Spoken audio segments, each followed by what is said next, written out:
Hello everyone, कैसे हैं आप लोग? होपफुली अच्छे होंगे। और मैं आपको बता दूं, मैं भी अच्छा हूं। तो लास्ट क्लास में बेटा हमने स्टार्ट किया था सेक्शन 56 और उसमें हमने पढ़ा था बेटा डिविडेंड इनकम के बारे में, जहां पर हमने बेटा सेक्शन 2 सब सेक्शन 22 का close A B C D ये 4 क्लोज हमने कर लिए थे। तो जो रिमेनिंग हमारे सेक्शन है बेटा उन्हें करते हैं। चलिए शुरू करते हैं।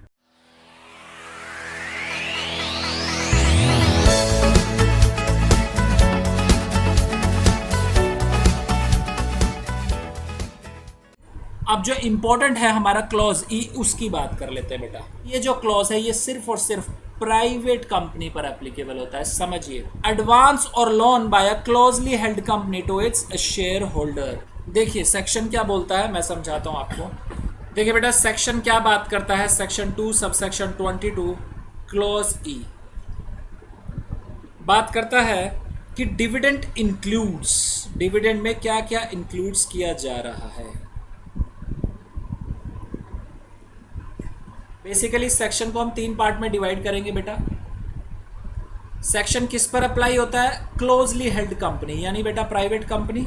ठीक है, closely held company, private company पर यह सेक्शन एप्लीकेबल होता है। अब देखिए बेटा, क्लॉज क्या बात करता है, dividend includes any payment by a closely held company. Closely held company को मैंने क्या बोला है आपको, क्या पढ़ना है? Private company. ठीक है, any payment by a closely held company of any sum by way of loan और एडवांस टू नंबर 1। क्या समझे बेटा अभी, कि अगर कोई प्राइवेट कंपनी पेमेंट कर रही है किसी भी सम की, किस तरीके से? लोन या एडवांस दे रही है। नंबर 1 किसे दे रही है? एक शेयर होल्डर को। ठीक है बेटा, शेयर होल्डर को दे रही है। कौन सा शेयर होल्डर को दे रही है? जो बेनिफिशियल ऑनर है बेटा शेयर्स का, being beneficial owner of share, beneficial honours of share, जो बेनिफिशियल ऑनर है शेयर्स का और होल्ड कर रहा है बेटा not less than 10% of voting power. Holding not less than 10% of voting power. ये बेटा आप अपनी बुक में लिख सकते हैं, या आपके पास अगर कोई कॉपी या रजिस्टर आपने मेंटेन किया तो उसमें इसे लिख सकते हैं। नंबर 1 मैंने आपसे क्या बताया कि अगर पेमेंट कर रही है क्लोजली हेल्ड कंपनी, कैसे? लोन या एडवांस दे रही है, किसे? शेयर होल्डर को दे रही है। कौन सा शेयर होल्डर को? जो बेनिफिशियल ओनर है शेयर्स का, जिसके पास कम से कम 10% ऑफ वोटिंग पावर के शेयर हो। तो बेनिफिशियल ओनर का मतलब ही ये होता है बेटा, जिसके पास 10% या उससे ज़्यादा की वोटिंग पावर हो, वो बेनिफिशियल ओनर कहलाता है। साथ ही हमें जो ये शेयर होल्डिंग देखनी है बेटा, ये कौन सी डेट पे देखनी है? जिस डेट पे कंपनी जो है लोन या एडवांस दे रही है अपने शेयर होल्डर को। ठीक है, फर्स्ट क्लियर हो गया बेटा। नंबर 2 पे आते हैं। देखिए क्या बात करता है number 2, any payment by a closely held company of any sum by way of loan और एडवांस टू, किसे दे रही है? टू एनी कंसर्न, किसी भी कंसर्न को दे रही है। इन विच सच शेयर होल्डर, कौन सा शेयर होल्डर बेटा? जो बेनिफिशियल होल्डर है, सच share holder is a member, या तो मेंबर है बेटा उस कंसर्न का, या क्या है? या पार्टनर है बेटा उस कंसर्न का। And in which he has a substantial interest, he has a substantial interest. क्या मतलब समझ आया बेटा इस लाइन का? कि एक कंपनी है, प्राइवेट कंपनी, ठीक है बेटा, इसका एक शेयर होल्डर है और शेयर होल्डर का सपोज 11% बेटा शेयर होल्डिंग है, 11% जो है वोटिंग पावर है शेयर होल्डर के पास। अब ये जो शेयर होल्डर है बेटा, ये क्या है? एक फर्म में पार्टनर है। ठीक है, और पार्टनर जो है ये कम से कम कितना प्रॉफिट का होना चाहिए? एटलीस्ट 20% का, यानी बेनिफिशियल ओनर होना चाहिए। अब कंपनी क्या कर रही है? इस फर्म को लोन दे रही है या एडवांस दे रही है, तो वहां पर भी क्या है? डीम्ड डिविडेंड का कंसेप्ट लग जाएगा। लो ये बात कर रहा है। दूसरा पॉइंट बात करता है कि एक कंपनी एक कंसर्न को लोन दे रही है या एडवांस दे रही है। ठीक है, और उस कंसर्न में जो शेयर होल्डर है वो बेनिफिशियल ओनर है। बेनिफिशियल ओनर का मतलब क्या हुआ, एटलीस्ट 20% वोटिंग पावर उसके पास हो, या बेटा जो शेयर ऑफ प्रॉफिट है उसमें 20% की उसकी हिस्सेदारी हो। तो वो जो शेयर होल्डर है वो कंपनी में बेनिफिशियल ओनर भी है। तो उस केस में जब कंपनी उस कंसर्न को लोन देगी या एडवांस देगी तो शेयर होल्डर के हैंड में वो जो लोन या एडवांस की अमाउंट होगी वो क्या हो जाएगी, डीम्ड डिविडेंड हो जाएगी। लेकिन ध्यान रहे बेटा, to the extent the company possesses accumulated profits whether capitalise और नॉट। ठीक है, चलिए थर्ड पॉइंट की बात करते हैं। डिविडेंड इंक्लूड्स, प्रीवियस जो हमने पढ़ा था बेटा वहीं से पढ़ रहे हैं। Dividend includes any payment by a closely held company of any sum by way of loan or advance to, अब किसे दिया जा रहा है, to any person, किसी भी पर्सन को, लेकिन on behalf of, किसके बिहाफ पर,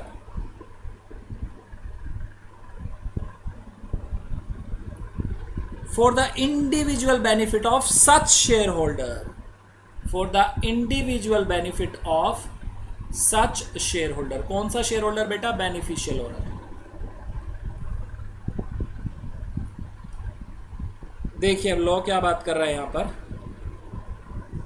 थर्ड पॉइंट में बता रहे कि अगर बेटा प्राइवेट कंपनी लोन या एडवांस दे रही है किसी भी पर्सन को, और किसके बिहाफ पे दे रही है, अपने शेयर होल्डर के बिहाफ पे दे रही है जो क्या है, बेनिफिशियल ओनर है उस कंपनी का, तो उस केस में ये जितनी भी अमाउंट दी जा रही है लोन या एडवांस की वो क्या हो जाएगी, डीम्ड डिविडेंड हो जाएगी in the hands of such share holder.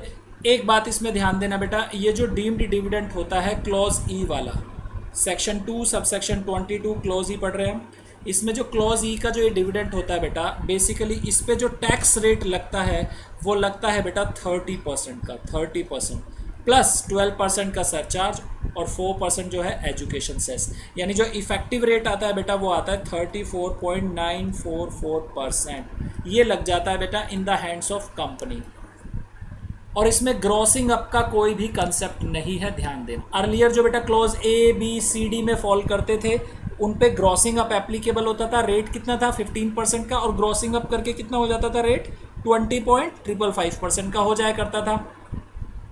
But जब क्लॉज ई की बारी आती है तो उसमें जो रेट होता है बेटा डीडीटी का या एडिशनल इनकम टैक्स 30% का होता है, और प्लस 12% का सरचार्ज और 4% ऐड करने के बाद जो इफेक्टिव रेट आता है वो आता है 34.944%। तो कुल मिला के प्रोविजन क्या बने, जो डिविडेंड रिसीव होता है बेटा शेयर होल्डर को डोमेस्टिक कंपनी से वो क्या हो जाता है, एग्जेम्प्ट हो जाता है in the hands of share holder. सभी केसेस में कंपनी टैक्स पे कर रही है बेटा डिविडेंड्स के ऊपर, लेकिन क्लॉज ई में जो है 34.944% का रेट लगता है, और अदर जो क्लॉजेज है उसमें क्या है 20.555% का रेट लगता है in the hands of company. ठीक है, नेक्स्ट अब बात करते हैं एक्सेप्शन की, कौन कौन सी ऐसी पेमेंट है जो डीम्ड डिविडेंड नहीं मानी जाती under section 2 subsection 22 clause E.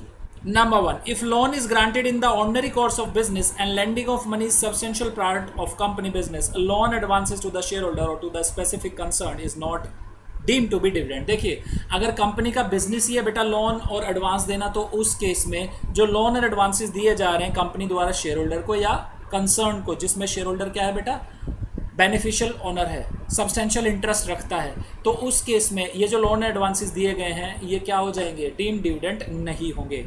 Where a loan had been treated as dividend and subsequently the company declares the dividend and distribute dividend all its shareholder। देखिए मैं क्या बात कर रहे हैं बेटा, एक प्राइवेट कंपनी है वो क्या करती है, लोन दे देती है अपने शेयर होल्डर को। ठीक है, शेयर होल्डर को लोन देती है तो उस केस में क्लॉज ई जो है बेटा सेक्शन 2 सब सेक्शन 22 का वो अट्रैक्ट हो जाता है, और सपोज डीम्ड डिविडेंड मान लिया जाता है 1 लाख रुपीज़ का। बाद में क्या होता है, कंपनी जो है बेटा डिविडेंड डिस्ट्रीब्यूट करती है, और डिविडेंड जब वो डिस्ट्रीब्यूट कर रही है तो ईच शेयर होल्डर को डिविडेंड मिल रहा है 1,50,000 का। तो लॉ यहाँ पर बात कर रहा है कि जो ऑलरेडी 1 लाख जो है डीम्ड डिविडेंड मान लिया गया था शेयर होल्डर के केस में, ये दोबारा इस पर कंपनी टैक्स नहीं देगी, इसे बेटा रिड्यूस कर दिया जाएगा, और इस केस में ओनली 50,000 पर जो है कंपनी टैक्स देगी। ठीक है, लॉजिकल प्रोविजन है। नेक्स्ट, अदर एक्सेप्शन की बात कर लेते हैं। तो सबसे पहले बात की जाती है अगर कंपनी बाय बैक कर रही है अपने शेयर्स का, तो उस केस में भी डीम डिविडेंड के प्रोविजन नहीं होंगे। और डीमर्जर हो रहा है बेटा, और डीमर्जर के केस में डिस्ट्रीब्यूशन किया जा रहा है शेयर्स का, तो उस केस में कैपिटल का भी रिडक्शन होता है। तो लॉ बात करता है वहां पर भी डीम डिविडेंड के प्रोविजन एप्लीकेबल नहीं होंगे। मीनिंग ऑफ एक्यूमुलेटेड प्रॉफिट्स का मतलब क्या होता है? देखिए, जो क्लॉज ए बी डी और ई है उसका मतलब क्या है? All profits of company up to the date of distribution और पेमेंट ऑफ डिविडेंड। और जो क्लॉज सी है उसमें क्या इंक्लूड किया गया है? All profits of the company up to the date of liquidation whether capitalise और नॉट। तो लो यहाँ पर बता रहा है कि बेटा जो क्लॉज ए बी डी और ई है उसमें जो एक्यूमुलेटेड प्रॉफिट्स का मतलब है all profits up to the date of distribution और पेमेंट ऑफ डिविडेंड। लेकिन जो क्लॉज सी है उसमें है all profits up to the date of liquidation तक, वेदर कैपिटलाइज और नॉट। साथ ही बेटा लॉ बात करता है कि उस कंपनी का क्या हो रहा है बेटा? कंपलसरी एक्विजिशन हो रहा है, यानी लिक्विडेशन जो हो रहा है कंपलसरी हो रहा है उस कंपनी का। तो उस केस में जो एक्यूमुलेटेड प्रॉफिट्स होंगे, एक्यूमुलेटेड प्रॉफिट्स में बेटा इंक्लूड नहीं किए जाएंगे कौन से profits? any profits of the company prior to the 3 successive previous year immediately preceding the previous year in which such acquisition took place। यानी जो पिछले 3 साल हैं immediately precede कर रहे हैं उस साल को जिस साल में क्या हो रहा है बेटा? एक्विजिशन हो रहा है, उन्हें इंक्लूड नहीं किया जाएगा accumulated profits में। ठीक है बेटा, समझ आ गया? चलिए नेक्स्ट अब बात कर लेते हैं सीबीडीटी के सर्कुलर की। तो इस केस में सीबीडीटी ने सर्कुलर निकाल के क्लेरिफाई किया था बेटा, कमर्शियल ट्रांजैक्शन में जो ट्रेड एडवांसेस दिए जाते हैं बेटा उन पर जो है डीम्ड डिविडेंड के प्रोविजन नहीं लगते क्लॉज ई में। कंपनीज क्या करती है अपनी सिस्टर कंसर्न जो होती है कभी कभी उनसे जॉब वर्क पे काम करा लिया करती है। तो उस केस में जो कंपनीज अपनी सिस्टर कंसर्न को एडवांस दे रही है तो वो क्लॉज ई में अट्रैक्ट कर जाता था बेटा, तो इस वजह से उन्हें हार्डशिप हो रही थी। तो सर्कुलर निकाल के सीबीडीटी ने क्लेरिफाई किया ये जो ट्रेड एडवांस दिए जा रहे हैं बेसिकली ये किस वजह से दिए जा रहे हैं? क्या डीडीटी से बचने के लिए दिए जा रहे हैं? Answer is no. ये बेटा नॉर्मल ट्रांजैक्शन है, कमर्शियल ट्रांजैक्शन है, उस केस में कंपनी की कोई भी इंटेंशन नहीं है डीडीटी से बचने के लिए। तो इस केस में ये जो ट्रेड एडवांस दिया गया है सिस्टर कंसर्न को जॉब वर्क के रिगार्डिंग, ये बेटा क्लॉज ई में अट्रैक्ट नहीं करेगा। दूसरा एग्जाम्पल ले, सपोज एडवांस देती है कंपनी अपने शेयर होल्डर को प्लांट एंड मशीनरी इंस्टॉल कराने के लिए कंपनी में, तो उस केस में ये जो एडवांस दिया जा रहा है इस पर भी क्लॉज ई अट्रैक्ट नहीं करेगा। नेक्स्ट प्रोविजन जो हम ऑलरेडी डिस्कस कर चुके हैं सेक्शन 1150 15% और 30% का रेट बताया गया है। चलिए एक एग्जाम्पल कर लेते हैं बेटा, एग्जाम्पल से समझ लेते हैं। Rahul holding 28% of equity share in a company took a loan of ₹5 lakh from the same company। देखिए बेटा राहुल के पास 28% इक्विटी शेयर है कंपनी के और उसने लोन लिया हुआ है 5 लाख रुपीस का कंपनी से, ठीक है। On the date of granting the loan the company had accumulated profits of 4 lakh। The company is engaged in some manufacturing activity। Is the amount of loan taxable as deemed dividend if the company is a company in which public are substantially interested। जिस date पर loan दिया जा रहा है राहुल को company के accumulated profits बेटा 4 लाख है और कंपनी जो एंगेज है वो मैन्युफैक्चरिंग एक्टिविटी में, ऐसा बताया गया है। क्वेश्चन पूछता है केस 1 में कि जो ये लोन की अमाउंट है क्या ये डीम्ड डिविडेंड में टैक्सेबल होगा अगर वो कंपनी, कौन सी कंपनी है जिसमें पब्लिक सब्सटेंशियली इंटरेस्टेड है, यानी पब्लिक कंपनी है। तो बेटा पब्लिक कंपनी में क्लॉज ई तो एप्लीकेबल होता ही नहीं, तो आंसर इज नो, इस केस में तो एप्लीकेबल होगा ही नहीं। भले ही राहुल क्या है बेनिफिशियल ओनर है बेटा, 10% से ज़्यादा होल्ड करता है, लेकिन पब्लिक कंपनी के केस पर क्लॉज ई एप्लीकेबल नहीं होता, तो इस केस में कोई भी डीम्ड डिविडेंड के प्रोविजन एप्लीकेबल नहीं होंगे। Question 2, what would be your answer if the lending company is a private limited company, that is a company in which the public are not substantially interested. अब बताएं बेटा क्या होगा इस केस में? तो इस केस में बेटा डीम्ड डिविडेंड के प्रोविजन लग जाएंगे। लोन की अमाउंट कितनी थी? 5 लाख और एक्यूमुलेटेड प्रॉफिट्स कितने हैं कंपनी के? 4 लाख। तो 4 लाख के 4 लाख वो क्या हो जाएंगे बेटा? डीम्ड डिविडेंड हो जाएगा इन द हैंड्स ऑफ राहुल। ठीक है बेटा, समझ आ गया। चलिए नेक्स्ट सेक्शन करते हैं बेटा, सेक्शन 115 BBDA। देखिए ये सेक्शन क्या बात करता है?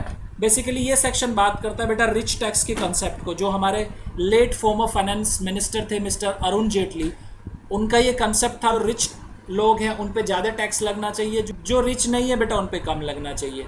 तो उन्होंने क्या किया था, एक तो हमने सरचार्ज का कंसेप्ट पढ़ा था बेटा बेसिक क्लास में, और दूसरा ये वाला प्रोविजन है जो डिविडेंड के ऊपर उन्होंने टैक्स लगाया। तो देखिए बेटा सेक्शन क्या बात करता है? सेक्शन बात करता है एक रेजिडेंट स्पेसिफाइड असेसी, देखिए वर्ड क्या यूज कर रहा हूं मैं, resident specified assessee. Specified assessee क्या है अभी डिफाइन करते हैं कि अगर रेजिडेंट स्पेसिफाइड असेसी एक प्रीवियस ईयर में 10 लाख रुपए से ज्यादा का डिविडेंड रिसीव करता है तो उस केस में जो एक्सेस डिविडेंड होगा वो टैक्सेबल हो जाएगा बेटा एट द रेट ऑफ 10%। ठीक है, अब स्पेसिफाइड असेसी को समझ लेते हैं बेटा, लॉ क्या बात करता है। स्पेसिफाइड असेसी का मतलब देखिए, पर्सन अदर देन, पर्सन नहीं होना चाहिए, क्या, डोमेस्टिक कंपनी नहीं होना चाहिए, फंड, इंस्टीट्यूशन या ट्रस्ट या कोई यूनिवर्सिटी या अदर एजुकेशनल इंस्टीट्यूशन या कोई हॉस्पिटल या अदर मेडिकल इंस्टीट्यूशन या ट्रस्ट या इंस्टीट्यूशन।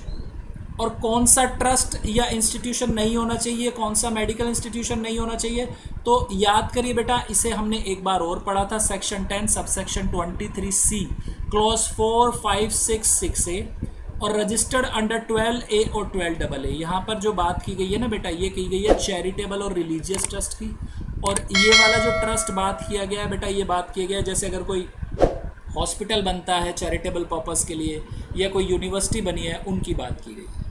ठीक है बेटा, समझ आ गया।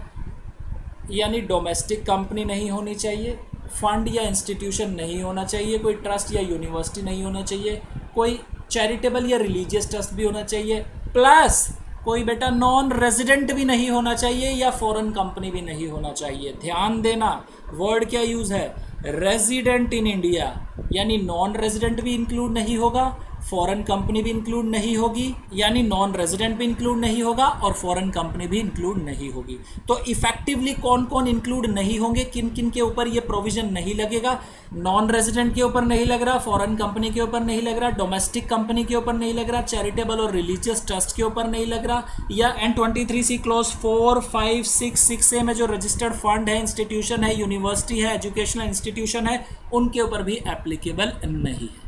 ठीक है बेटा, इतना समझ आ गया।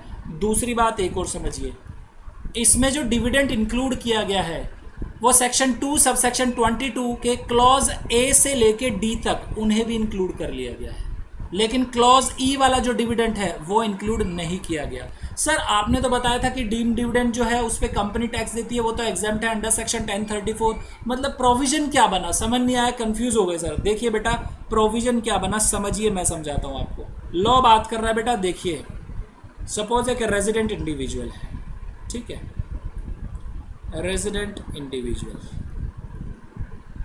अब ये क्या कर रहा है, इसे डिविडेंड रिसीव हो रहा है बेटा, ठीक है। सपोज 222A में इसे रिसीव होता है बेटा 1 लाख का, ठीक है। नॉर्मल डिविडेंड रिसीव हो रहा है बेटा इसे 1,50,000 का, ठीक है। और ये जो हम ट्रांजैक्शन कर रहे हैं बेटा, पूरे प्रीवियस ईयर की ट्रांजैक्शन कर रहे हैं, ध्यान रखना, एक प्रीवियस ईयर की बात की गई है, एक फाइनेंशियल ईयर की बात की गई है, यहाँ पे एग्रीगेट हो रहा है। 222C की बात कर लेते हैं, सपोज कंपनी लिक्विडेशन में चली गई और यहाँ पे उसे डिविडेंड मिल गया बेटा 7 लाख का, तो लॉ क्या बात करता है, टोटल डिविडेंड कितना हुआ बेटा 7 + 1 8, 9,50,000 का ये डिविडेंड हो गया। तो लॉ बात करता है ये जो 9,50,000 का डिविडेंड मिला है ये एग्जेम्प्ट है अंडर सेक्शन 10 सबसेक्शन 34, ये एग्जेम्प्ट है बेटा, इस पर कोई भी प्रोविजन एप्लीकेबल नहीं होगा।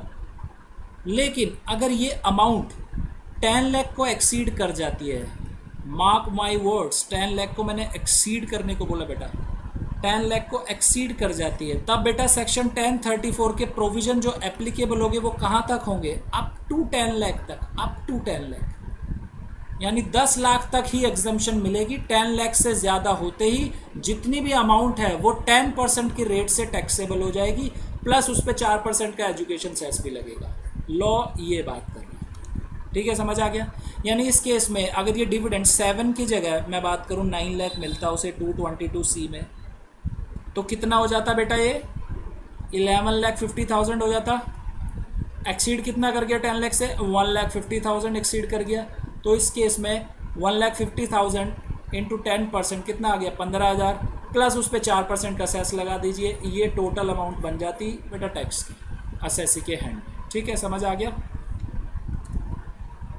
चलिए एग्जाम्पल लेते हैं बेटा, illustration 2, A limited a domestic company declare dividend of 170 lakh for the financial year 18-19 and distributed the same on 10th July 2019. Mr. X holding 10% share in A Limited receives dividend of 17 lakh in July 2019.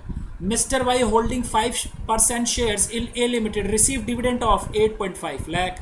Discuss the tax implication in the hands of Mr. X and Mr. Y, assuming that Mr. X and Mr. Y have not received dividend from any other domestic company during the year. देखिए 170 लाख का total dividend जो था बेटा वो distribute किया गया 10 जुलाई 2019 को. Mister x कितना होल्ड करते हैं 10%, यानी 17 लाख मिलेगा मिस्टर एक्स को.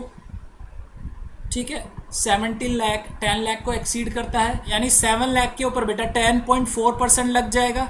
10.4% कितना बनेगा, ये बनेगा बेटा 72,800, 7 लाख का. ठीक है, इतनी अमाउंट जो है टैक्सेबल हो जाएगी in the hands of mister X. Mister Y की बात करते हैं, 5% होल्डिंग है बेटा उनकी और उन्हें डिविडेंड कितना मिला है 8.5 लाख. तो बेटा ये तो एग्जम्प्ट हो जाएगा, पूरा का पूरा एग्जम्प्ट हो जाएगा.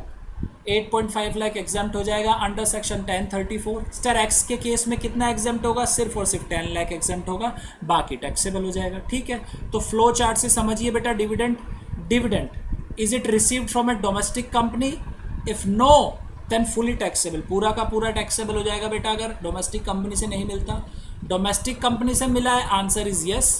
तो एक्चुअल डिविडेंड बेटा अगर 10 लाख से ज़्यादा एक्सीड नहीं करता और उसमें सेक्शन 222 क्लॉज ए से लेके डी तक के भी डिविडेंड इंक्लूड होंगे तो एग्जम्प्ट हो जाएगा अंडर सेक्शन 1034. अगर एक्सीड करता है तो बेटा टैक्सेबल हो जाएगा. 10 लाख से जितना ज़्यादा हुआ वो टैक्सेबल होगा एट द रेट ऑफ 10.4%.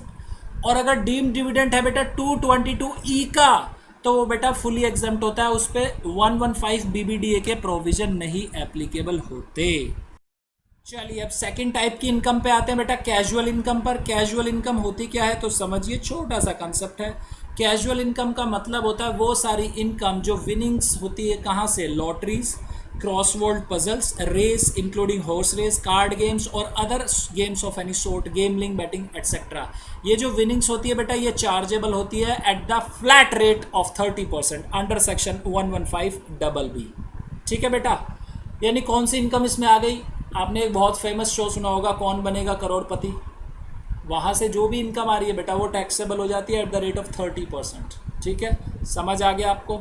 चलिए नेक्स्ट थर्ड टाइप की income, consideration received in excess of FMV of share issued by a closely held company to be treated as income of such company where shares are issued at a premium. section 5627B हम इसे ऐसे बोलते हैं बेटा, section 5627B ये बोला जाता है. तो सेक्शन क्या बोलता है देखिए, section 5627B brings to tax the consideration received from a resident person. Consideration किससे रिसीव हो रही है, रेजिडेंट पर्सन से, बाय अ कंपनी. कौन सी company, other than a company in which public are substantially interested. Private limited company की बात चल रही है बेटा कि एक private limited company consideration receive कर रही है एक रेजिडेंट पर्सन से. ठीक है, which is in excess of fair market value of shares, जो कि कंपनी के जो FMV है शेयर्स की उससे ज़्यादा है.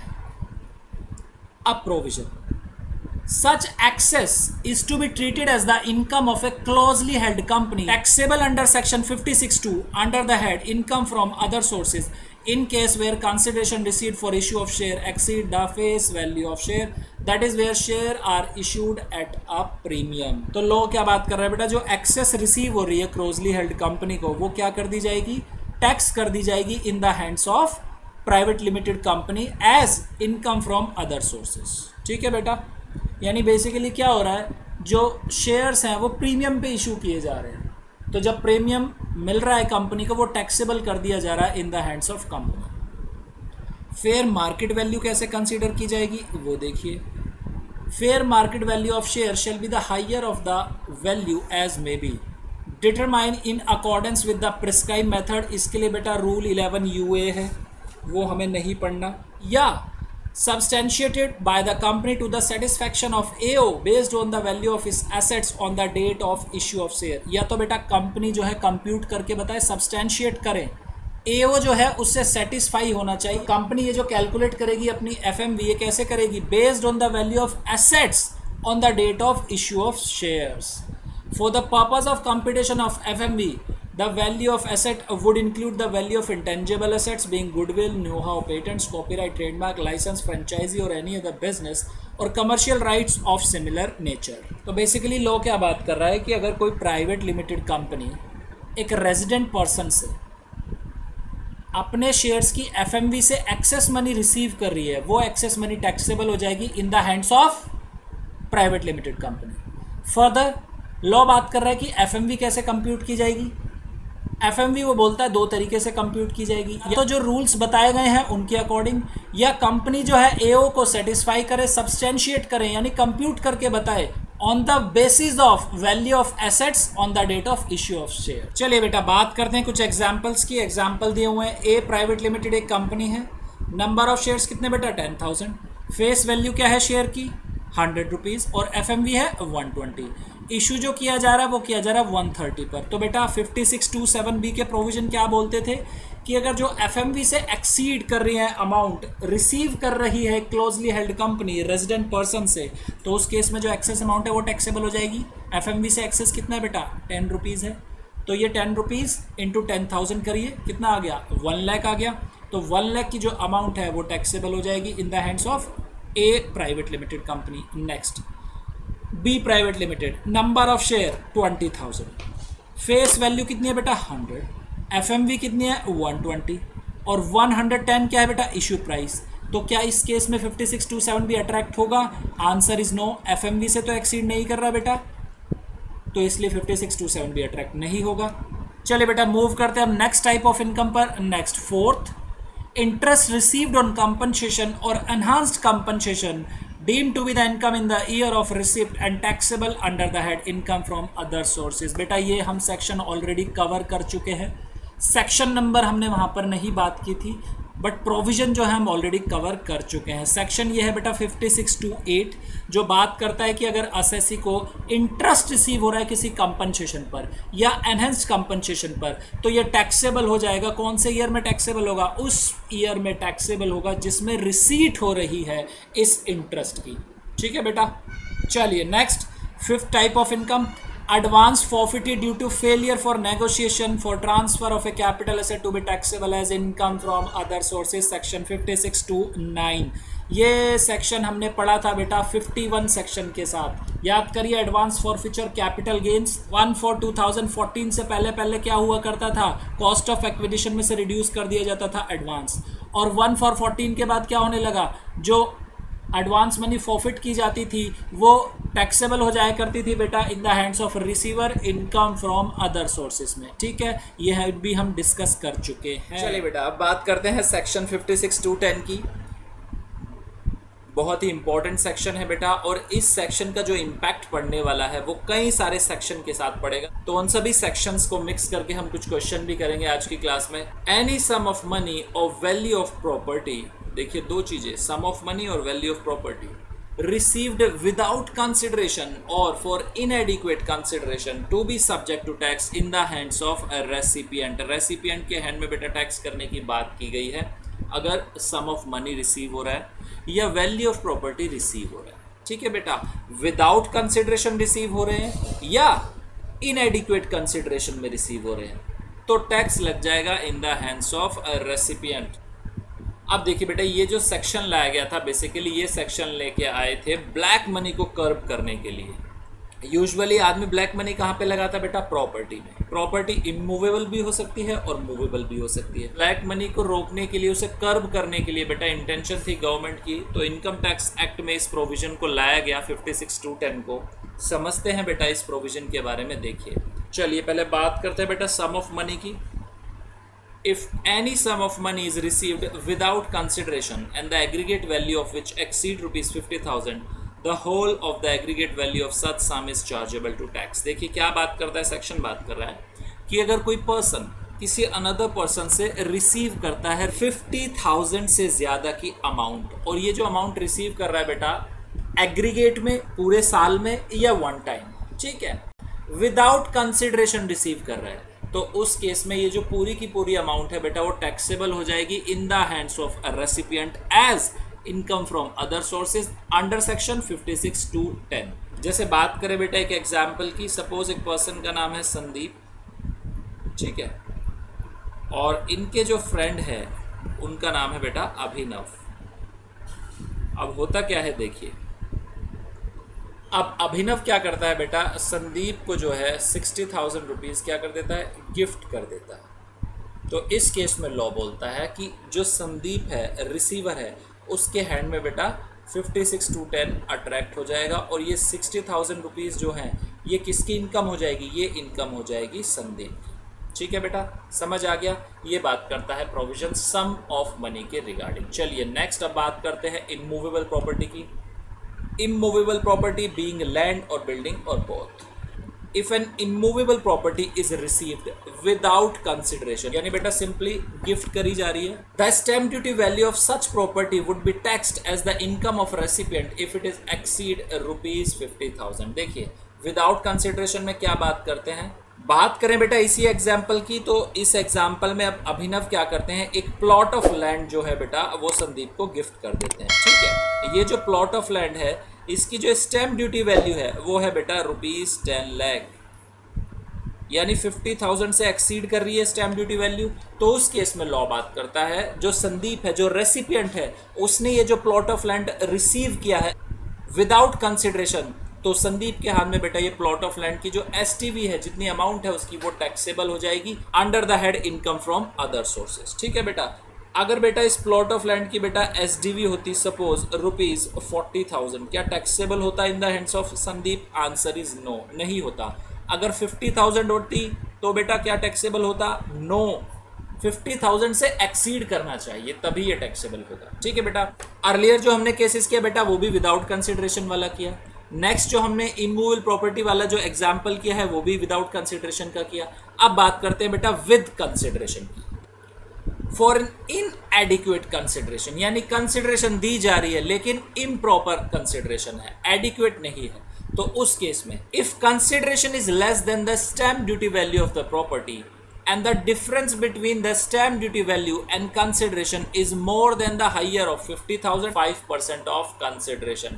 क्या बात करता है बेटा पॉइंट बी? देखिए बात करता है कि अगर कोई पर्सन, ठीक है, ये रिसीव कर रहा है इमूवेबल प्रॉपर्टी, इमूवेबल प्रॉपर्टी ये रिसीव कर रहा है बेटा किसी अनदर पर्सन से, ठीक है, अनदर पर्सन लिख देते हैं यहाँ पे,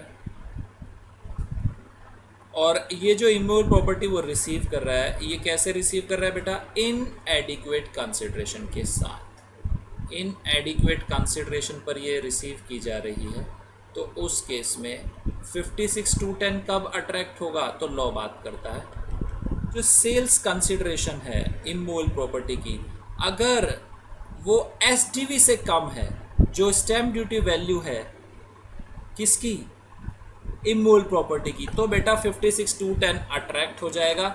उस केस में इनकम फ्रॉम अदर सोर्सेज कितनी हो जाएगी? इनकम फ्रॉम अदर सोर्सेज हो जाएंगे एसडीवी की जो वैल्यू है माइनस सेल्स कंसिडरेशन, ये हो जाएगी in the hands of recipient.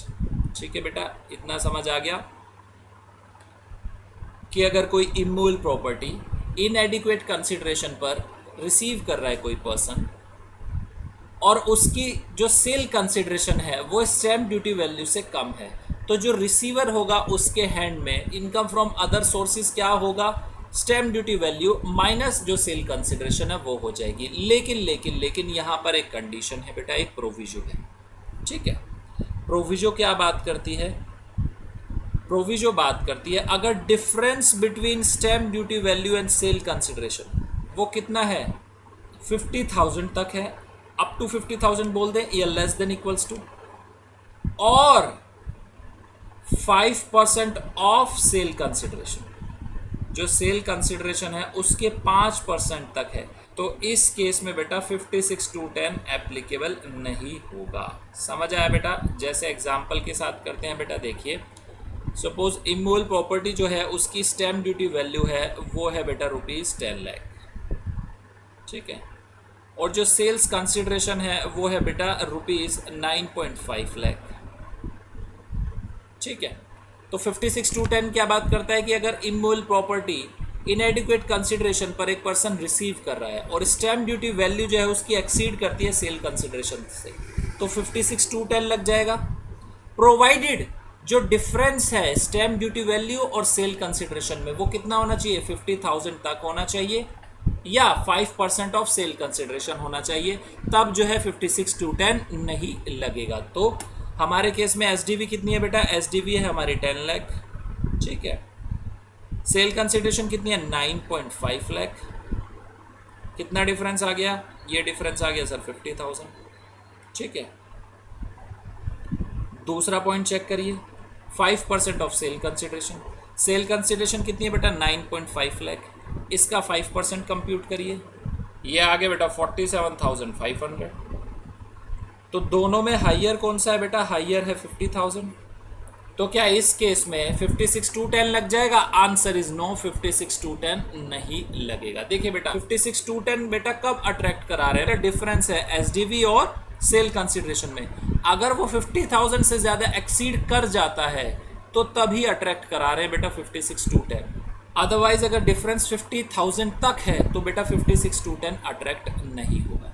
और ये जो 5% वाली सेल कंसिडरेशन की जो ये कंडीशन आई है बेटा, ये किस वजह से आई है, सेक्शन 50C की वजह से आई है। ध्यान करिए, जब सेक्शन 50C हम पढ़ रहे थे वहां पर लैंड और बिल्डिंग अगर एसडीवी से कम पर ट्रांसफर की जाती थी तो 50C लग जाया करता था, लेकिन एक प्रोविजन आई थी, प्रोविजन ने बोला था कि अगर सेल कंसिडरेशन 105% तक है स्टैम्प ड्यूटी वैल्यू के, तो उस केस में क्या होगा, उस केस में 50C अप्लाई नहीं होगा, यानी स्टैम्प ड्यूटी वैल्यू को deemed full value of consideration नहीं माना जाएगा। याद है बेटा, इस वजह से यहां पर ये 5% वाली कंडीशन लगाई गई। अब 56,210 में अगर ये कंडीशन ना लगाते तो बेटा 50C तो एप्लीकेबल नहीं होता, लेकिन 56,210 एप्लीकेबल हो जाता।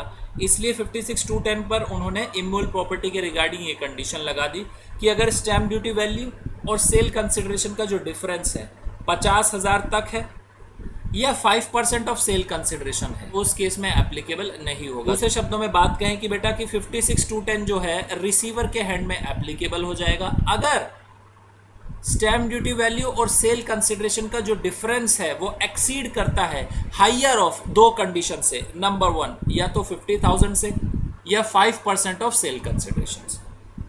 ठीक है बेटा, समझ आया। तो अभी तक हमने बेटा 3 प्रोविजन पढ़े, इमूवेबल प्रॉपर्टी के 2 और सम ऑफ मनी के लिए 1। ठीक है, तो मैं चार्ट बना देता हूं बेटा आपके लिए, इन तीनों के लिए एक बार पहले देखिए। जैसे बात करें बेटा रेसिपिएंट की बात करते हैं, रेसिपिएंट पर्सन को हम बोलेंगे बेटा असेसी। ये रिसीव कर रहा है बेटा, ठीक है, अनदर पर्सन से, इसे सिंपल अब पर्सन बोलेंगे, पर्सन। फिर भी मैं यहां पर रेसिसी के नीचे लिख देता हूं रेसिपिएंट।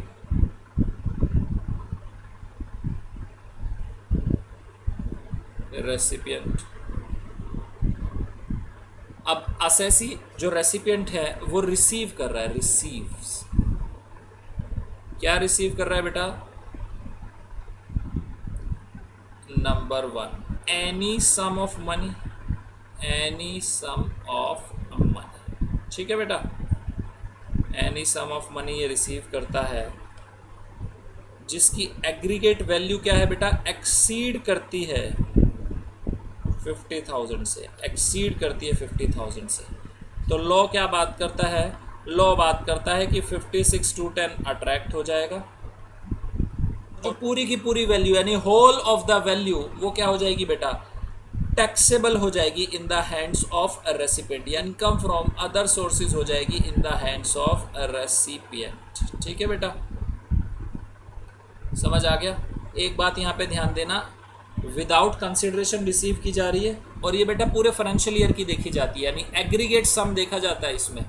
असेसी ने जितने भी सम ऑफ मनी रिसीव किया विदाउट कंसिडरेशन, अगर वो पूरे ईयर में 50,000 को एक्सीड कर जाती है तो उस केस में टैक्सेबल हो जाएगी रेसिपिएंट के हैंड में अंडर सेक्शन 56,210, यानी इनकम फ्रॉम अदर सोर्सेज उसकी वो मान ली जाएगी। ठीक है, चलिए इमूवेबल प्रॉपर्टी के रिगार्डिंग बात करते हैं प्रोविजन की। 2 प्रोविजन पढ़े हमने इमूवेबल प्रॉपर्टी के रिगार्डिंग। इमूवेबल प्रॉपर्टी नंबर 1 क्या था बेटा हमारा, नंबर 1 था हमारा विदाउट कंसिडरेशन। ठीक है, अगर असेसी रिसीव करता है किसी पर्सन से इमूवेबल प्रॉपर्टी विदाउट कंसिडरेशन, यानी गिफ्ट मिल रहा है बेसिकली उसे, विदाउट कंसिडरेशन अगर वो रिसीव करता है तो उस केस में लॉ बात करता है कि अगर स्टैम्प ड्यूटी वैल्यू उस इमूवेबल प्रॉपर्टी की एक्सीड करती है 50,000 से, तो 56,210 लग जाएगा बेटा वहाँ पर, और 56,210 लगने के बाद जितनी भी उसकी स्टैम्प ड्यूटी वैल्यू है वो क्या हो जाए, income from other sources consider कर ली जाएगी। ठीक है बेटा, समझ आ गया। नेक्स्ट, अगर विद कंसिडरेशन है, कंसिडरेशन के साथ है, रिसीव कर रहा है एसएससी कंसिडरेशन के साथ, तो उस केस में लॉ बात करता है कि 56,210 तब अट्रैक्ट होगा अगर स्टैम्प ड्यूटी वैल्यू का डिफरेंस सेल कंसिडरेशन से एक्सीड करता है, या तो बेटा 50,000 से या 5% ऑफ सेल कंसिडरेशन, दोनों में जो हाइयर होगा, अगर उसका डिफरेंस एक्सीड करता है उस अमाउंट से, तो बेटा 56,210 लग जाएगा। रेसिपिएंट के हैंड में इनकम फ्रॉम अदर सोर्सेज आ जाएगी। कितनी आएगी? इनकम फ्रॉम अदर सोर्सेज होगी बेटा एसडीवी माइनस सेल कंसिडरेशन, ये हो जाएगी income from other sources in the hands of recipient. ठीक है, समझ आ गया बेटा इतना। नेक्स्ट है बेटा value to be consider where the date of agreement is different from date of registration. याद करिए बेटा सेक्शन 50C, जहां पर डेट ऑफ एग्रीमेंट अगर डिफरेंट होता था डेट ऑफ रजिस्ट्रेशन से, तो उस केस में जिस डेट पर एग्रीमेंट हुआ है उस डेट की जो स्टैम्प ड्यूटी वैल्यू होती वही हम कंसिडर कर लिया करते थे। कब कर लिया करते थे? अगर होल या पार्ट ऑफ कंसिडरेशन वो पे कर दी गई है on the date of agreement by way of an account pay check or an account pay bank draft or by way of electronic clearing system, ECS भी बोलते हैं जिसे बैंक अकाउंट, या through such prescribe electronic mode. Basically अब electronic mode prescribe कर दिए गए जिसमें पेटीएम भी, यूपीआई भी, ये भी इंक्लूड कर लिए गए हैं बेटा। ठीक है, तो 50C वाले जो प्रोविजन थे बेटा उन्हें यहाँ पर भी एप्लीकेबल कर दिया है। Next third, if the stamp duty value of immovable property is disputed by the assessee, जो स्टैम्प ड्यूटी वैल्यू है उसे डिस्प्यूट करता है असेसी। जो स्टैम्प ड्यूटी वैल्यू एओ ने कंसीडर की है बेटा, असेसी उस पर डिस्प्यूट उठाता है कि नहीं आपने गलत कैलकुलेट किया है, तो उस केस में एओ के पावर है कि वो बेटा जो प्रॉपर्टी की स्टैम्प ड्यूटी वैल्यू है उसकी वैल्यूएशन के लिए वैल्यूएशन ऑफिसर को वो रेफर कर दे केस। अब देखिए क्वेश्चन बात करते हैं कि अगर एओ जो है वैल्यूएशन ऑफिसर को रेफर कर देता है बेटा केस, एओ रेफर कर रहा है वैल्यूएशन ऑफिसर को, किस पर्पज़ के लिए? For the determination of stamp duty value of immovable property. तो उस केस में दो केस अराइज होंगे बेटा। नंबर वन, जो वैल्यू डिटरमाइन की है बेटा वैल्यूएशन ऑफिसर ने, अगर वो एक्सीड करती है, किससे एक्सीड करती है? एसडीवी जो असेसी ने डिक्लेयर की है, तो उस केस में बेटा एसडीवी वो ही मानी जाएगी जो असेसी ने डिक्लेयर की है। ठीक है, लेकिन इन केस अगर वैल्यूएशन ऑफिसर जो वैल्यू डिटरमाइन करता है वो स्टैम्प ड्यूटी वैल्यू से बेटा कम करता है, ठीक है, तो उस केस में जो वैल्यूएशन ऑफिसर ने वैल्यू डिटरमाइन की है वो कंसिडर की जाएगी एज एसटी। ठीक है, समझ आ गया बेटा, ये वो प्रोविजन है जो बात करता था। चलिए नेक्स्ट बात करते हैं हम मूवेबल प्रॉपर्टी की। मूवेबल प्रॉपर्टी कौन सी प्रॉपर्टी होती है बेटा? Movable other than immovable property. Movable property में जो प्रॉपर्टी कंसिडर की गई है बेटा वो कंसिडर की गई है jewellery, archaeological collection, sculptures, any work of art, drawings, paintings और साथ ही शेयर्स। ये जितनी भी तरह की प्रॉपर्टी है इन्हें मूवेबल प्रॉपर्टी में कंसिडर किया गया है। तो नंबर वन कंडीशन देखिए क्या बात करता है लो कि 56,210 कब अट्रैक्ट होगा? Without consideration. अगर मूवेबल प्रॉपर्टी रिसीव की जा रही है असेसी द्वारा विदाउट कंसिडरेशन, तो उस केस में कितनी अमाउंट टैक्सेबल हो जाएगी in the hands of assessee, यानी रेसिपिएंट जो है उसके हैंड में कितनी टैक्सेबल हो जाएगी? लॉ बात करता है अगर एग्रीगेट फेयर मार्केट वैल्यू उन प्रॉपर्टीज़ की on the date of receipts वो एक्सीड करती है ₹50,000 से, तो बेटा जितनी भी एग्रीगेट अमाउंट है वो पूरी की पूरी टैक्सेबल हो जाएगी as income from other sources in the hand of recipient. ठीक है बेटा। For inadequate consideration, inadequate consideration पर अगर रिसीव करता है असेसी, तो उस केस में जो डिफरेंस होगा बेटा फेयर मार्केट वैल्यू का और कंसिडरेशन का, जिस कंसिडरेशन पर असेसी रिसीव कर रहा है, अगर वो डिफरेंस 50,000 से ज़्यादा का है 50,000 रुपये से ज़्यादा का है तो जितना भी डिफरेंस होगा वो टैक्सेबल हो जाएगा as income from other sources in the hands of recipient. ठीक है बेटा, समझ आ गया। अब एप्लीकेबिलिटी और समझिए सेक्शन 56(2)(10) की। The provision of section 56(2)(10) would apply only to property which is in the nature of capital asset of the recipient and not stock in trade, raw material or consumable stores of any business of the recipient। देखिए 56(2)(10) कौन सी तरह की asset पर लग रहा है? सिर्फ और सिर्फ कैपिटल एसेट पर लग रहा है। लॉ ने क्लेरिफाई कर दिया। जैसे बात करें बेटा एक एग्जांपल की, एक है रेसिपिएंट, ठीक है, और पर्सन क्या कर रहा है, रेसिपिएंट को बेटा लैंड और बिल्डिंग दे रहा है। इस पर्सन के पास बेटा लैंड और बिल्डिंग है, और लैंड और बिल्डिंग जो इसने हेल्ड की है अपने पास, कैपिटल एसेट हेल्ड की है, ठीक है, कैपिटल एसेट। अब ये पर्सन क्या कर रहा है, गिफ्ट कर देता है रेसिपिएंट को, और रेसिपिएंट जो रिसीव कर रहा है वो कैसे रिसीव कर रहा है, वो रिसीव कर रहा है बेटा इन लैंड और बिल्डिंग को SIT, स्टॉक इन ट्रेड। तो इस केस में लॉ बात कर रहा है ये जो रेसिपिएंट है बेटा इसके ऊपर 56(2)(10) एप्लीकेबल नहीं होगा। समझ आ गया, ये वो बात कर रहे हैं, ठीक है। Therefore, only transfer for a capital asset without consideration or for inadequate consideration would attract the provision of section 56(2)(10)। यानी कैपिटल एसेट का अगर विदाउट कंसिडरेशन ट्रांसफर किया जा रहा है बेटा या इनएडिक्वेट कंसिडरेशन पर ट्रांसफर किया जा रहा है तो उस केस में 56(2)(10) एप्लीकेबल नहीं होगा। ठीक है, समझ आ गया इतना। समरी दी हुई है बेटा, एक बार समरी पढ़ लेते हैं। समरी क्या बात करती है, मनी दी जा रही है बेटा, अगर the whole amount of money will be taxable if same exceed ₹50,000। ठीक है, मूवेबल प्रॉपर्टी अगर दी जाती है रेसिपिएंट को without consideration, aggregate fair market value of property if it exceed 50,000, तो टैक्सेबल वैल्यू कितनी होगी, अगर एग्रीगेट फेयर मार्केट वैल्यू उस प्रॉपर्टी की एक्सीड करती है 50,000 से तो पूरी की पूरी टैक्सेबल हो जाएगी।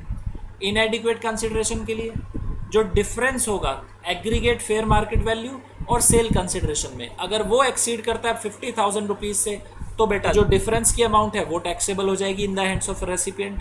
इमूवेबल प्रॉपर्टी की बात करते हैं विदाउट कंसिडरेशन, तो अगर स्टैम्प ड्यूटी वैल्यू एक्सीड करती है ₹50,000 से तो जो एग्रीगेट वैल्यू है वो टैक्सेबल हो जाएगी in the hands of recipient. इनएडिक्वेट consideration की बात करते हैं, जो डिफरेंस होगा stamp duty value and sale consideration का, अगर वो डिफरेंस एक्सीड करता है हायर ऑफ ₹50,000 और 5% ऑफ कंसिडरेशन तो उस केस में ये डिफरेंस टैक्सेबल हो जाएगा इन द हैंड्स ऑफ रेसिपिएंट। समझ आ गया बेटा इतना। Non applicability of section 56(2)(10), 56(2)(10) applicable कहाँ पर नहीं होता, यानी रेसिपिएंट अगर रिसीव करता है सम ऑफ मनी या इमूवेबल प्रॉपर्टी या मूवेबल प्रॉपर्टी तो उस केस में रेसिपिएंट के हैंड में बेटा इनकम फ्रॉम अदर सोर्सेज नहीं होगी। Number 1, from any relative. देखिए अगर कोई रेसिपिएंट है अपने रिलेटिव से सम ऑफ मनी रिसीव करता है सपोज एक्सीडिंग 50,000 तो उस केस में भी बेटा 56(2)(10) एप्लीकेबल नहीं होगा। या आप बात करें किसी इमूवेबल प्रॉपर्टी की तब भी नहीं होगा, या मूवेबल प्रॉपर्टी की तब भी नहीं होगा। ठीक है, समझ आ गया, ये उन केसेस की बात कर रहे हैं। ठीक है। Number 2, on the occasion of marriage of the individual, किसी इंडिविजुअल की शादी है, अगर इंडिविजुअल अपनी मैरिज पर बेटा रिसीव करता है any sum of money which is exceeding 50,000 तो भी टैक्सेबल नहीं होगा। लेकिन ध्यान रहे बेटा यहाँ पर किसी से भी रिसीव कर सकता है, कोई ऐसी लिमिट नहीं है कि रिलेटिव से ही होना चाहिए। लॉ ने क्या बोला है, simple, on the occasion of marriage, यानी मैरिज जब हो रही है एसएससी की, वो अपने फ्रेंड से रिसीव करता है सपोज 1 लाख तो उस केस में भी बेटा टैक्सेबल नहीं है। जरूरी नहीं है कि रिलेटिव से ही करे, किसी से भी रिसीव करेगा टैक्सेबल नहीं होगी। अंडर अ विल और by way of inheritance, will या इनहेरिटेंस के थ्रू वो रिसीव कर रहा है। In contemplation of death of the payer और डोनर एज द केस में बी, डोनर या पेयर जो मरते समय बेटा डोनेट कर रहा है तो उस समय जो डोनी के हैंड में इनकम फ्रॉम अदर सोर्सेज नहीं मानी जाएगी। From any local authority, local authority से अगर रिसीव करता है रेसिपिएंट तब भी नहीं होगा। फ्रॉम एनी फंड और फाउंडेशन और यूनिवर्सिटी और अदर एजुकेशनल इंस्टीट्यूशन और हॉस्पिटल और अदर मेडिकल इंस्टीट्यूशन और एनी ट्रस्ट और इंस्टीट्यूशन। सेक्शन 10 सबसेक्शन 23C में जो मेंशन किए गए बेटा फंड या फाउंडेशन या यूनिवर्सिटी या हॉस्पिटल या मेडिकल इंस्टीट्यूशन, उनकी बात की जा रही है। फ्रॉम और बाय एनी ट्रस्ट और इंस्टीट्यूशन रजिस्टर्ड, जो 12AA या 12A वाले इंस्टीट्यूशन या ट्रस्ट है बेटा उनकी बात की जा रही है। बाय एनी फंड और ट्रस्ट और इंस्टीट्यूशन और एनी यूनिवर्सिटी और अदर एजुकेशनल इंस्टीट्यूशन और एनी हॉस्पिटल और अदर मेडिकल इंस्टीट्यूशन, उससे भी अगर रेसिपिएंट रिसीव कर रहा है तब भी नहीं होगा। ये कौन से वाले फंड या इंस्टीट्यूशन है बेटा? ये है बेटा 1023C 4th 5th सिंक की बात की जा रही है। उनसे अगर रिसीव करता है बेटा recipient any sum of money या इमूवेबल प्रॉपर्टी या मूवेबल प्रॉपर्टी, तो उन केसेस में भी एप्लीकेबल नहीं होगा। Next, by way of transaction not regarded as transfer under section 47I 4 5th 6th 6B 6D 7। देखिए कौन कौन से ट्रांजैक्शन की यहाँ पर बात की जा रही है, मैं आपको बता देता हूँ। 47 सेक्शन हमने पढ़ा था बेटा। 47 सेक्शन क्या बात करता था? Certain transaction not regarded as transfer, जहाँ पर ट्रांसफर नहीं माना जाता था कैपिटल गेन में, तो लॉ यहाँ पर बात कर रहा है 47I। 47I में आता है बेटा टोटल और पार्शियल पार्टीशन ऑफ HUF, यानी अगर टोटल या पार्शियल पार्टीशन हो रहा है HUF का, तो उस केस में जो रेसिपिएंट है अगर इमूवेबल प्रॉपर्टी रिसीव कर रहा है विदाउट कंसिडरेशन, तो भले ही उस इमूवेबल प्रॉपर्टी की स्टैम्प ड्यूटी वैल्यू एक्सीड करती हो 50,000 से ज़्यादा, तब भी टैक्सेबल नहीं होगा इन the hands of recipient. Next है बेटा क्लोज 4। क्लोज 4 बात करता था कि अगर कैपिटल एसेट ट्रांसफर कर रहे हैं होल्डिंग टू सब्सी, कौन सी सब्सी? जो होली ओन है और इंडियन सब्सी है, तो उस केस में बेटा 56(2)(10 नहीं लगेगा इन the hands of subsidiary, Indian subsidiary company. 47(5) वो क्या बात करता था? सब्सी टू होल्डिंग, सब्सी ट्रांसफर कर रही थी कैपिटल एसेट अपनी 100% होल्डिंग इंडियन कंपनी को, तो उस केस में बेटा 56(2)(10 एप्लीकेबल नहीं होगा इन the hands of holding company. Next है बेटा 6। जो 6 क्लोज है वो हमारा बात करता था कि अमलगामेटिंग कंपनी अमलगामेटेड इंडियन कंपनी को ट्रांसफर कर रही है कैपिटल एसेट, तो उस केस में बेटा अमलगामेटेड कंपनी जो है उसके हैंड में 56(2)(10 नहीं लगेगा। नेक्स्ट क्लॉज है 6B, जो बात करता है बेटा डीमर्ज कंपनी जो है रिजल्टिंग कंपनी को ट्रांसफर करती है अगर कैपिटल एसेट, तो जो रिजल्टिंग कंपनी होगी उसके हैंड में बेटा 56(2)(10 एप्लीकेबल नहीं होगा। 6D, जो हमारा 6D है बेटा, वो बात किया करता है कि रिजल्टिंग कंपनी अगर बेटा इशू कर रही है शेयर्स, तो ये जो इशू करती थी वो शेयर उसे ट्रांसफर नहीं माना जाता था। ऐसे ही जो शेयर होल्डर होंगे उनके हैंड में बेटा 56(2)(10 एप्लीकेबल नहीं होगा। 7th जो है 47(7) ये बात करता था कि बेटा अगर अमलगमेशन में कोई शेयर होल्डर अपने शेयर्स ट्रांसफ़र कर रहा है, तो उस केस में जो अमलगमेटेड कंपनी है बेटा उसके हैंड में 56(2)(10 एप्लीकेबल नहीं होगा। समझ आ गया बेटा इतना? J, from an individual by a trust created और established solely for the benefit of relative of the individual. अब देखिए बेटा ट्रस्ट जो है वो रिसीव कर रहा है अमाउंट एक इंडिविजुअल से, और वो जो ट्रस्ट बना है वो किस पर्पस के लिए बना है? Solely for the benefit of relative of the individual. Relative है इंडिविजुअल के, उनके बेनिफिट के लिए ट्रस्ट बनाया जा रहा है। तो जो इंडिविजुअल उसमें अमाउंट दे रहा है बेटा, या लैंड और बिल्डिंग दे रहा है या प्रॉपर्टी दे रहा है, उस केस में बेटा 56(2)(10 एप्लीकेबल नहीं होगा उस ट्रस्ट पर। ठीक है। K point, from such class of person as subject to such condition as may be prescribe. ये बेटा रूल्स में प्रिस्क्राइब कर रखा है, ये हमारे लिए इतना रेलिवेंट नहीं है। अब कुछ टर्म्स का मीनिंग समझते हैं बेटा। प्रॉपर्टी का हमने समझ लिया, capital asset of the assessee namely. Property का हम ऑलरेडी डिस्कस कर चुके हैं, प्रॉपर्टी मैंने आपको बता दिया। इमूवेबल प्रॉपर्टी बीइंग लैंड और building, shares and securities, jewellery, archaeological collection, drawing, paintings, sculptures, any work of art और बुलियंस, ये हमने समझ लिया। लॉ ने एक वर्ड यूज किया बेटा, फ्रॉम एनी रिलेटिव। अब रिलेटिव का मतलब क्या होता है? रिलेटिव जो हम डेफिनेशन समझते हैं, क्या वो ही है हमारे चाचा, मामा, फूफा, दादी, दादा, पापा, मम्मी, या इसके अलावा भी कुछ है? आइए ज़रा रिलेटिव की डेफिनेशन समझते हैं बेटा। रिलेटिव क्या बात करता है? Relative in case of an individual, individual के केस में relative. Spouse of the individual, brother और sister of the individual, brother और sister of the spouse of the individual, brother और sister of either of the parents of the individual, any lenient ascendant or descendant of the individual, any lenient descendant or ascendant of the spouse of the individual, और 7th point, spouse of any of the person refer first to 6 यानी I to VI। इन सभी points में जो spouse होगी इन सभी person की वो भी कंसिडर कर लिया गया। तो रिलेटिव की डेफिनेशन में क्या क्या कंसिडर कर लिया देखिए ज़रा बेटा। देखिए बेटा एक इंडिविजुअल ये है, ठीक है। नंबर 1 क्या बात करता है? स्पाउस ऑफ इंडिविजुअल, ठीक है, स्पाउस ऑफ इंडिविजुअल। ब्रदर और सिस्टर ऑफ द इंडिविजुअल, अब जो इंडिविजुअल है इसके ब्रदर और सिस्टर, इन्हें भी बेटा रिलेटिव की डेफिनेशन में कंसिडर कर लिया गया है। सिस ऐसा ही लिख देता हूँ मैं। ब्रदर और सिस्टर ऑफ इंडिविजुअल, ब्रदर और sister of the spouse of individual, जो ब्रदर और सिस्टर है स्पाउस के, उन्हें भी बेटा रिलेटिव की डेफिनेशन में कवर कर लिया गया है। ब्रदर और sister of either of the parents of individual, जो पेरेंट्स हैं बेटा, पेरेंट्स यानी मदर और फादर, ठीक है, जो मदर फादर है बेटा इंडिविजुअल के, उनके किसे कंसिडर कर लिया गया है, ब्रदर और सिस्टर को भी, यानी मदर के अगर ब्रदर हैं यानी मामा जी, उन्हें भी कंसिडर कर लिया, सिस्टर उन्हें भी कंसिडर कर लिया, फादर के जो ब्रदर हैं उन्हें भी कंसिडर कर लिया, फादर की सिस्टर हैं उन्हें भी कंसिडर कर लिया, ठीक है बेटा। एनी लीनियंट असेंडेंट और डिसेंडेंट ऑफ द इंडिविजुअल, जो हमारे पूर्वज हैं या अग्रज हैं उन्हें भी इंक्लूड कर लिया गया है, लीनियंट असेंडेंट LA और लीनियंट डिसेंडेंट LD, ठीक है बेटा। एनी लीनियंट असेंडेंट और descendant of the spouse of the individual, जो स्पाउस हैं बेटा उसके लीनियंट असेंडेंट और डिसेंडेंट, इन्हें भी कंसिडर कर लिया गया है, तो लीनियंट असेंडेंट और लीनियंट डिसेंडेंट, ठीक है।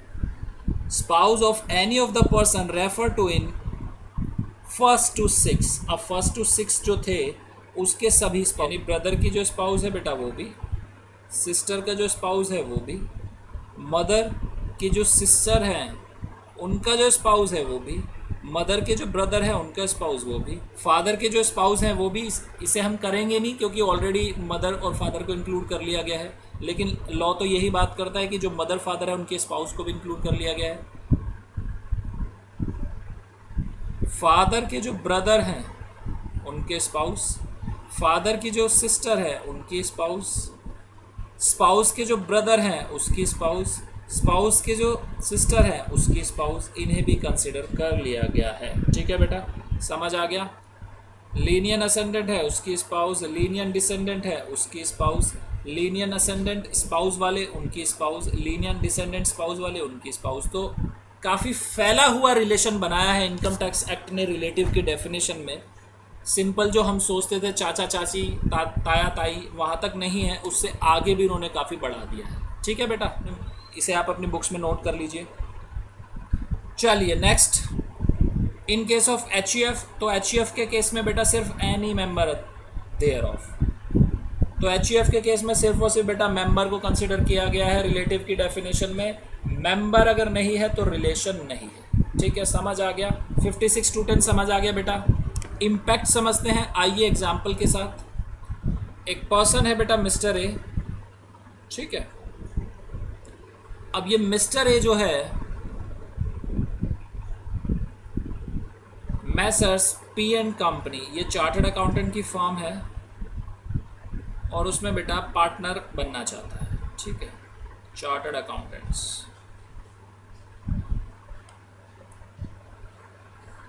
अब ये जब इसमें पार्टनर इसे बनाती है P&N कंपनी फर्म, तो मिस्टर ए जो है ये बेटा लैंड लेके आता है, एक लैंड